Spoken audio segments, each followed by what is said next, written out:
Depuis quelques années, on assiste à une véritable guerre. Et je te parle pas de la guerre en Ukraine, mais d'une guerre qui se déroule directement sous nos yeux, sur nos smartphones, la guerre de l'attention. Que ce soit à travers la télévision, les réseaux sociaux ou même internet, le nouvel or du 21e siècle, c'est l'attention. Parce qu'on est sollicité de partout, on a des messages publicitaires de partout et toutes les marques veulent obtenir notre attention. Et au milieu de cette guerre, on retrouve les réseaux sociaux et notamment Instagram. Aujourd'hui, on va essayer de comprendre tout ça et surtout, on va répondre à la question, est-ce que Instagram va mourir dans les prochaines années? Et reste bien jusqu'à la fin de cette vidéo parce que je vais te donner mes prédictions et ce que je pense de l'avenir de la plateforme.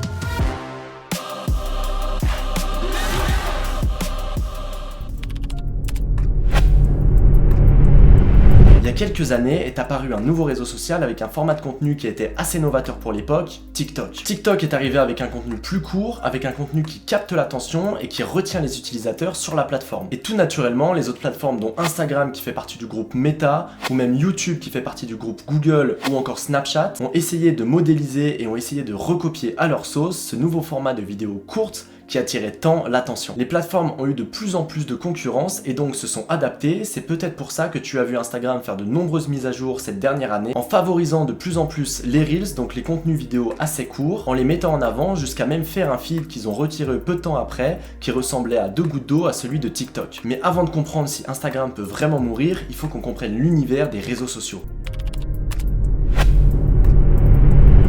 Dans la famille des réseaux sociaux, on a différents mastodontes. On a notamment Meta, l'entreprise créée par Mark Zuckerberg qui possède à la fois Facebook, Messenger, WhatsApp ou même Instagram. On a YouTube qui a été racheté par Google, TikTok, LinkedIn, Snapchat ou encore des équivalents chinois avec WeChat. Et comme je le disais au début de cette vidéo, toutes ces plateformes, elles se disputent principalement une chose, l'attention. Et quand TikTok est arrivé ces dernières années, ils ont bousculé ce marché. C'est pour ça que toutes ces applications, tous ces réseaux sociaux, ils sont sans cesse en concurrence pour avoir le plus d'attention possible et donc ils vont sans cesse évoluer, faire de nouvelles mises à jour pour se retrouver toujours à la pointe. Et bien souvent on pense que l'attention c'est le nerf de la guerre, mais il y a un deuxième facteur à prendre en compte qui va être directement corrélé à l'attention, c'est-à-dire au temps que la personne va passer sur les réseaux sociaux, parce que plus la personne va passer de temps, plus tout simplement l'application pourra lui mettre de la publicité et donc plus elle pourra gagner de l'argent. Mais le deuxième facteur super important, c'est les données. Il faut pas oublier que tous ces réseaux sociaux, ils récoltent sans cesse des données sur nous. Ça leur permet notamment d'avoir un meilleur ciblage pour leur publicité. C'est pour ça que le matin, tu vas par exemple taper sur Google niche pour chien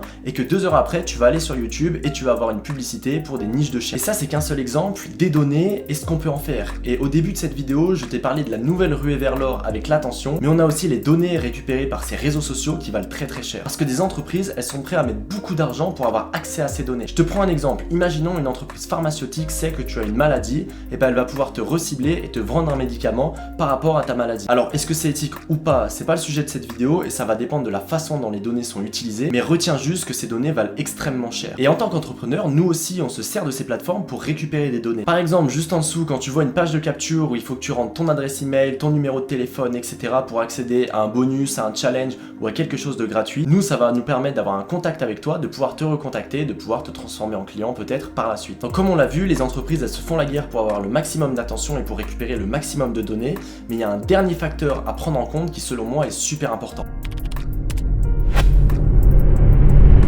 Je sais pas si tu l'as remarqué, mais ces derniers temps, Facebook a commencé à avoir plein de fonctionnalités. Ils ont commencé par faire une marketplace, des sites de rencontres ou même des jeux directement intégrés sur le réseau social. Et pourquoi ils font tout ça? Tout simplement pour garder les utilisateurs. Parce que le problème aujourd'hui des plateformes, c'est que quand un utilisateur clique sur une pub par exemple et veut acheter quelque chose, il va quitter la plateforme. Donc il va passer moins de temps sur celle-ci. Et le but aujourd'hui des plateformes, c'est de te garder un maximum de temps. Et c'est l'un des projets qui a été évoqué par Elon Musk sur le pourquoi il a racheté Twitter, c'est de faire une application globale. Ce que j'entends par une application globale, c'est une application sur laquelle tu trouves tout à portée de clic et tu n'as pas besoin de quitter l'application. Ça fait qu'il y a tout disponible au même endroit et les utilisateurs, ils ont juste à se balader sur l'appli. Par exemple, tu veux voir un film, tu peux le retrouver dessus, tu veux acheter un produit, tu peux le retrouver dessus, tu veux contacter tes amis ou faire d'autres choses, tu retrouves tout au même endroit. Et surtout, ça permet de récolter des données sur tout un tas de choses où aujourd'hui, les réseaux sociaux n'ont pas ces accès. Par exemple, on pourrait avoir à l'avenir des données de santé, on pourrait avoir des données de préférence sur X ou Y choses et encore plein d'autres choses qui permettraient de savoir exactement ce que tu aimes, ce que tu n'aimes pas, ce que tu fais, ta santé physique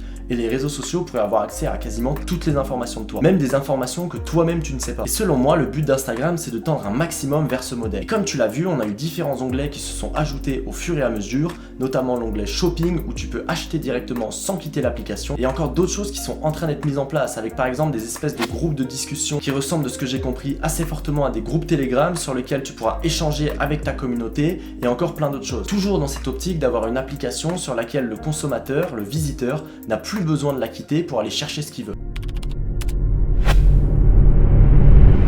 Ma prédiction pour ces années 2023-2024, c'est pas qu'Instagram va mourir. Par contre, je pense que l'application va énormément évoluer. Je pense qu'il y a énormément de fonctionnalités qui vont venir se greffer au fur et à mesure, avec beaucoup de fonctionnalités qui ne vont pas forcément marcher, donc qui vont être enlevées au fur et à mesure du temps. Par contre, plein d'éléments qui vont venir se greffer à Instagram pour faire en sorte que l'utilisateur n'a plus besoin de quitter la plateforme s'il veut accéder à différents points. Et maintenant tu te poses peut-être la question, ok, mais à quoi ça me sert de savoir tout ça? À quoi ça me sert que l'application va évoluer? À quoi ça me sert qu'il y aura certaines nouveautés, etc. Et bah si tu es créateur de contenu ou entrepreneur, ou justement tu veux te développer sur cette plateforme, c'est ultra important de savoir ça. Parce qu'Instagram, c'est comme un jeu avec les règles qui changent sans cesse. Et si tu es au courant des règles, c'est beaucoup plus facile de gagner. Donc c'est beaucoup plus facile d'avoir de la visibilité, de montrer tes posts et tout simplement d'acquérir de l'audience. Et donc si Instagram change leurs règles et toi tu es toujours dans les précurseurs, tu es toujours dans les premiers qui comprennent ces règles là, et bah tu vas comprendre mieux que les autres comment grossir, comment évoluer et comment acquérir de la visibilité sur la plateforme. Bon, il y aurait encore 1 million de choses à dire sur ce sujet et je pourrais encore débattre sur plein d'autres points.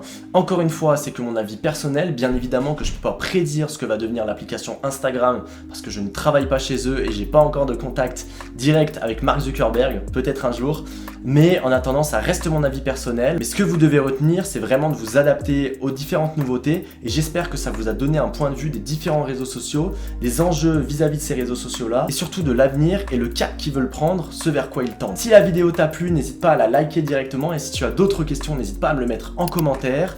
On se retrouve très vite pour une prochaine vidéo, que ce soit sur Instagram, sur du business ou autre. N'hésite pas à t'abonner si c'est pas encore fait. On se dit à très vite, c'était Mathis, ciao!